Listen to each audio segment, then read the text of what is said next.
Hello welcome back to സലലാണ്. ജെസി ആണ്, ജിതിൻ സാറാണ് സംസാരിക്കുന്നത്. മക്കളെ, നമുക്ക് ക്രിസ്മസ് എക്സാം കഴിഞ്ഞിട്ടുണ്ട്. ഇനി നമുക്ക് മുൻപിലുള്ള ലക്ഷ്യം എന്ന് പറയുന്നത് ഫൈനൽ എക്സാം ആണ്. ആ എക്സാമിനേക്ക് ഏറ്റവും ഇമ്പോർട്ടൻ്റ് ആയിട്ട് നമ്മൾ പഠിക്കേണ്ട ഹിസ്റ്ററിക്കകത്ത് ഏറ്റവും പ്രധാനപ്പെട്ട ചാപ്റ്റർ ആണ് from the land of Chola to Delhi എന്ന് പറയുന്ന ചാപ്റ്റർ അല്ലേ, അല്ലെങ്കിൽ ചോള നാട്ടിൽ നിന്നും ഡൽഹിയിലേക്ക് എന്ന് പറയുന്ന ചാപ്റ്റർ ഉണ്ട്. ആ ചാപ്റ്ററിനകത്ത് ഏറ്റവും ഇമ്പോർട്ടൻ്റ് ആയിട്ടുള്ള ഒരു ഭാഗമാണ് നമ്മൾ ഇന്ന് ഡിസ്കസ് ചെയ്യാൻ പോകുന്നത്. മക്കളെ, ഇത് എന്തിനെ കുറിച്ചാണ്? ചോളന്മാരെ കുറിച്ചാണ്. ചോളന്മാരെ കുറിച്ച് നിങ്ങൾ കേട്ടിട്ടുണ്ട്. പൊന്നിയൻ സെൽവൻ എന്ന് പറയുന്ന സിനിമ നിങ്ങൾ കണ്ടില്ലേ? അതിൽ മക്കളെ ഈ ചോളന്മാരെ കുറിച്ചുള്ള കഥയാണ് എന്ത് ചെയ്യുന്നത് പറയുന്നതിലെ. പൊന്നിയൻ സെൽവൻ സിനിമ കണ്ട ആളുകൾക്ക്, 1ഉം 2ഉം കണ്ട ആളുകൾക്ക് ഏകദേശം ആ കാലഘട്ടത്തിനെ കുറിച്ച് ഒരു അറിവ് ഉണ്ടാവുമെന്ന് വിചാരിക്കുന്നു. ഇനി മക്കളെ, നിങ്ങൾ നോക്കി ഇവരെ കുറിച്ച് നമ്മൾ പറയുകയാണെങ്കിൽ ഇവർ എവിടെയായിരുന്നു? ഇവർ സൗത്ത് ഇന്ത്യ അല്ലെങ്കിൽ തെക്കേ ഇന്ത്യയിലായിരുന്നു. ഇവിടെ തന്നെ എവിടെയാണ് മക്കളെ എന്ന് വെച്ചാൽ ഇവിടെ ഹെഡ് ക്വാർട്ടേഴ്സ് വരുന്നത്, ഇവിടെ ആസ്ഥാനം ചോളമണ്ഡലം എന്ന് പറയുന്ന സ്ഥലമാണ്. അത് തഞ്ചാവൂരിനകത്ത് ഉള്ള സ്ഥലമാണ് ഈ ചോളമണ്ഡലം. മക്കളെ, നമ്മുടെ തമിഴ്നാടാട്ടോ. ഈ തമിഴ്നാടാണ്. നിങ്ങൾക്ക് ഈ മാപ്പിനകത്ത് കാണുന്നുണ്ടല്ലോ, ഈ ഒരു ഭാഗത്താണ് അവർ ഭരിച്ചിരുന്നത് കേട്ടോ. ഇത്രയും ഒരു ഭാഗത്താണ് എന്ത് ചെയ്യുന്നത്, ചോളന്മാർ ഭരിച്ചിരുന്നത് എന്ന് മനസ്സിലാക്കി വെക്കുക. ഇനി മക്കളെ, ചോളന്മാരുടെ ഏറ്റവും പ്രധാനമായിട്ട് ചോളന്മാർ ഏത് നദിയെ കേന്ദ്രീകരിച്ചിട്ടായിരുന്നു? മക്കളെ, ഏറ്റവും പ്രധാനമായിട്ട് കാവേരി നദിയെ കേന്ദ്രീകരിച്ചുകൊണ്ടാണ് ആര് ചോളന്മാർ ഭരിച്ചത് കേട്ടോ.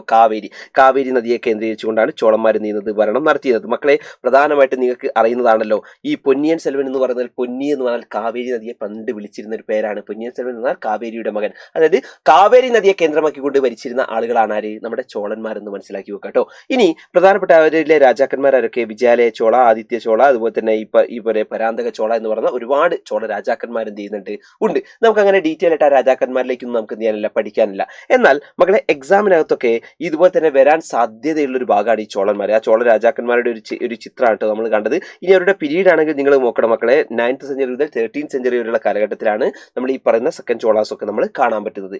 എക്സാമിനകത്തൊക്കെ വരാൻ സാധ്യതയുള്ള ഈ ഭാഗത്തുള്ള ഒരു ചോദ്യം എന്ന് പറഞ്ഞാൽ മക്കളെ ഇതാണ്: ചോള രാജ്യത്തിന്റെ സമ്പദ്ഘടനയിൽ കാർഷിക മേഖല വഹിച്ച പങ്ക് വിശകലനം ചെയ്യുക. അതായത് പ്രധാനമായിട്ട് നോക്കിയത് analyse the role of played in the agriculture sector in the economy of Chola kingdom. അപ്പം മകളെ, ചോള രാജ്യത്തിൽ സമ്പദ്ഘടനയിൽ കാർഷിക മേഖല വഹിച്ച പങ്കിനെ വിശകലനം ചെയ്യാനാണ് ചോദിച്ചത്. ഇങ്ങനെ ഒരു ചോദ്യം വരാനുള്ള സാധ്യത എക്സാമിന് കൂടുതലാണ്. ഇതൊരു ഇമ്പോർട്ടൻ്റ് ആയിട്ടുള്ള ചോദ്യമാണ്. അപ്പോൾ നമുക്ക് എന്ത് ചെയ്യാം, അതിനെക്കുറിച്ച് നമുക്ക് എന്ത് ചെയ്യാം, പഠിക്കാം. മക്കളെ, ആദ്യം തന്നെ നോക്കേണ്ടത് എന്തൊക്കെ പോയിന്റാണ് ഇതിൽ വരേണ്ടത്. ഒന്നാമത്തെ പോയിന്റ് നോക്കിയാൽ മതി. ഈ ചോള രാജവംശം പ്രധാനമായിട്ട് എന്തിനെ കേന്ദ്രീകരിച്ചുകൊണ്ടാണ്? കാവേരി നദിയെ കേന്ദ്രീകരിച്ചുകൊണ്ടാണ്. അപ്പോൾ നമുക്കറിയാതാണ് കാവേരി നദിയുടെ താഴ്വരയിലാണ് ചോള രാജ്യം എന്ത് ചെയ്യുന്നത്, സ്ഥിതി ചെയ്യുന്നത് അല്ലേ. So Chola kingdom was located in the Valley of Kaveri river. അത് എല്ലാവർക്കും അറിയുന്നതാണ്. മക്കളെ, ഈ കാവേരി നദി അറിയാത്ത ആളുകൾക്കുണ്ടെങ്കിൽ കാവേരി നദി നിങ്ങൾക്ക് അറിയാത്ത ആളുകൾക്കുണ്ടെങ്കിൽ നോക്കി കേട്ടോ. ഇതാ എല്ലാവരും ശ്രദ്ധിക്കണേ. മാപ്പ് ശ്രദ്ധിച്ചോ. മാപ്പിനകത്ത് കണ്ടില്ലോ, ഇതിലെ ഇങ്ങനെ വരുന്ന ഈ നദിയാണ് ഇത് കാവേരി കേട്ടോ. ഞാൻ ജസ്റ്റ് അവിടെ മാർക്ക് ചെയ്യാം. ഇതിലെ ഇങ്ങനെ പോകുന്നില്ലേ, ഇങ്ങനെ പോയി ബേ ഓഫ് ബംഗാളിലേക്ക്, ഈ പറയുന്ന അറബിക്കടലിലേക്ക്, ഈ പറയുന്ന ബേ ഓഫ് ബംഗാൾ അല്ലെങ്കിൽ ബംഗാൾ ഉൾക്കടലിലേക്കുള്ളതാണ് ഇത് കാവേരി നദി കേട്ടോ. ഇത് പശ്ചിമഘട്ടത്തിൽ നിന്ന് അല്ലെങ്കിൽ ഈ പറയുന്ന വെസ്റ്റേൺ ഗാർഡ്സിൽ നിന്നാണ് ഉത്ഭവിക്കുന്നത്. അവസാനം ചെന്ന് വിടുന്നത് എങ്ങോട്ടാണ്? ഈ പറയുന്ന ബേ ഓഫ് ബംഗാൾ അല്ലെങ്കിൽ ബംഗാൾ ഉൾക്കടലിലേക്കാണെന്ന് മക്കൾ മനസ്സിലാക്കി വെക്കുക. ഇനി മക്കളെ, പ്രധാനമായിട്ട് നിങ്ങൾ നോക്ക്. പ്രധാനമായിട്ട് അവിടെ കാണാം ജനങ്ങൾ പ്രധാനമായിട്ടും എന്തായിരുന്നു ചെയ്തത്? കൃഷി ആണ് പ്രധാനപ്പെട്ട ഒക്യുപ്പേഷൻ എന്ന് പറയുന്നത് കേട്ടോ. അപ്പം നിങ്ങൾ കാണാം, main occupation of the people was agriculture അല്ലേ.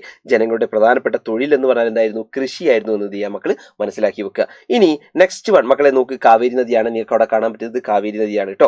ഇനി അത് കൂടാതെ ആ കാലഘട്ടത്തിൽ ഈ പറയുന്ന റൂളേഴ്സ് ഉണ്ടല്ലോ, ഭരണാധികാരിയായിട്ടുള്ളല്ലോ, അവരൊക്കെ തന്നെ ഒരുപാട് ജലസേചന സൗകര്യങ്ങൾ കൃഷിക്ക് വേണ്ടി ഒരുക്കി നൽകിയിട്ടുണ്ട്. അതാണ് അത് rulers prepared various irrigational facilities for agriculture അല്ലെ. കൃഷിക്ക് വേണ്ടി ഒരുപാട് നല്ല നല്ല കാര്യങ്ങൾ എന്ത് ചെയ്തിട്ടുണ്ട്, അവർ ചെയ്തിട്ടുണ്ട്. അതിൽ അവരുണ്ടാക്കിയ സാധനമാണ് ponds, tanks and canals and wells and bunds on the rivers. മക്കളെ, പ്രധാനമായിട്ട് അവരെന്തൊക്കെയാണ് നിർമ്മിച്ചതെന്ന് വെച്ചാൽ ഭരണാധികാരികൾ ഈ ജലസേചന സൗകര്യങ്ങൾക്ക് ഉദാഹരണങ്ങൾ കുളങ്ങളുണ്ട്, ജലസംഭരണികളുണ്ട്, കനാലുകളുണ്ട്, കിണറുകളുണ്ട്. അതേപോലെ നദിയിൽ എന്ത് ചെയ്യുന്നുണ്ട്, അവർ ബണ്ടുകൾ അല്ലെങ്കിൽ തടയണകൾ എന്ത് ചെയ്യുന്നുണ്ട്, ഉണ്ടാക്കിയിട്ടുണ്ട്. മക്കളെ, പിക്ചറിനകത്ത് കാണുന്നത് പ്രധാനമായിട്ട് നിങ്ങൾക്ക് അവിടെ കനാലുകൾ കാണാൻ പറ്റും, അതുപോലെ തന്നെ വലിയ കുളങ്ങൾ നിങ്ങൾക്ക് കാണാൻ പറ്റും. ഇതൊക്കെ അന്നത്തെ കാലത്ത് കൃഷിക്ക് വേണ്ടിയിട്ട് അവർ ഉണ്ടാക്കിയതാണ്. അതേപോലെ തന്നെ മക്കളെ, നിങ്ങൾ നോക്ക്, വലിയ മഴവെള്ളമൊക്കെ സംഭരിച്ചു വെക്കാനുള്ള സെറ്റപ്പിലേക്കുള്ള മഴ സംഭരണികൾ അവരുണ്ടാക്കിയിരുന്നു. ഇതൊക്കെ അവർ കൃഷിക്ക് വേണ്ടിയിട്ടാണ് എന്ത് ചെയ്തത്, അവരുണ്ടാക്കിയത്.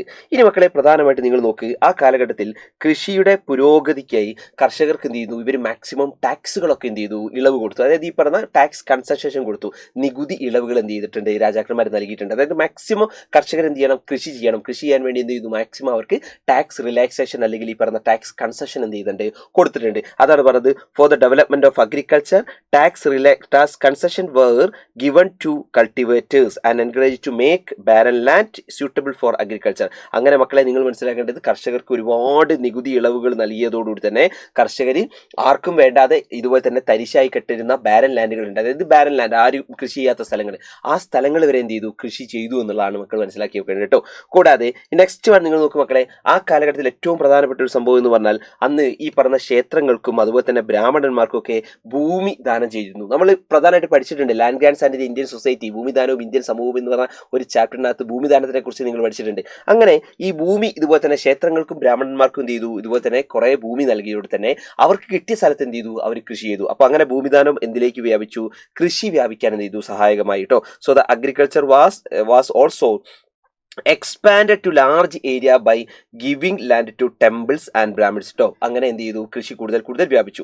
ഇനി അത് കൂടാതെ മക്കളെ നിങ്ങൾ മനസ്സിലാക്കേണ്ട, ഇത്രയും നമ്മൾ കുറേ സംഭവങ്ങളൊക്കെ പറഞ്ഞെങ്കിൽ പോലും ഇതിലൊക്കെ യഥാർത്ഥത്തിൽ ജോലി ചെയ്യുന്ന ആൾക്കാർ എന്ന് പറഞ്ഞാൽ ആരാണ്, നമ്മുടെ സാധാ ഫാമേഴ്സ് ആണ് അല്ലെ, കർഷകരാണ്.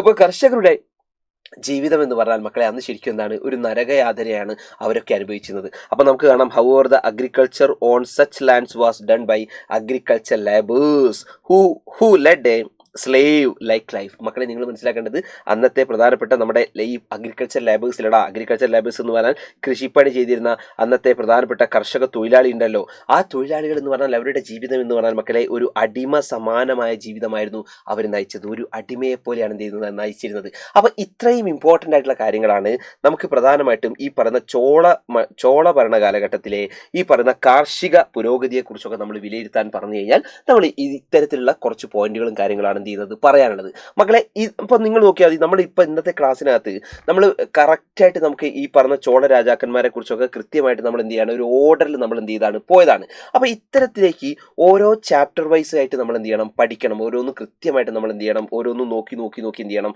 പഠിക്കണം. അങ്ങനെ ഒരു സിസ്റ്റമാറ്റിക് ആയിട്ടുള്ള ഒരു പഠനമാണ് നിങ്ങൾ ആഗ്രഹിക്കുന്നതെങ്കിൽ നിർബന്ധമായിട്ട് മക്കളെ നിങ്ങൾക്കൊക്കെ വേണ്ടി വലിയൊരു ഓഫർ എന്ത് ചെയ്യാണ്, സൈലം തരികയാണ്. അത് മറ്റൊന്നുമല്ല മക്കളെ, സൈലത്തിൻ്റെ നിഞ്ച ബാച്ച്. മക്കളെ നിഞ്ച ബാച്ചിൻ്റെ ക്രാഷ് കോഴ്സ് എന്ത് ചെയ്യുന്നുണ്ട്, ഇതുപോലെ തന്നെ നിങ്ങൾക്ക് സ്റ്റാർട്ട് ചെയ്തിട്ടുണ്ട്. അതായത് നിഞ്ചയുടെ ഏറ്റവും പ്രധാനപ്പെട്ട എൻഡ് ഗെയിം എന്ത് ചെയ്യുന്നുണ്ട്, നിങ്ങൾക്ക് സ്റ്റാർട്ട് ചെയ്തിട്ടുണ്ട്. എൻഡ് ഗെയിമാണ്. അപ്പം നിഞ്ചയുടെ ഈ ഒരു എൻഡ് ഗെയിം മക്കളെ കുറഞ്ഞ പൈസയ്ക്കാണ് നിഞ്ചയുടെ ഈ എൻഡ് ഗെയിം ഉള്ളത്.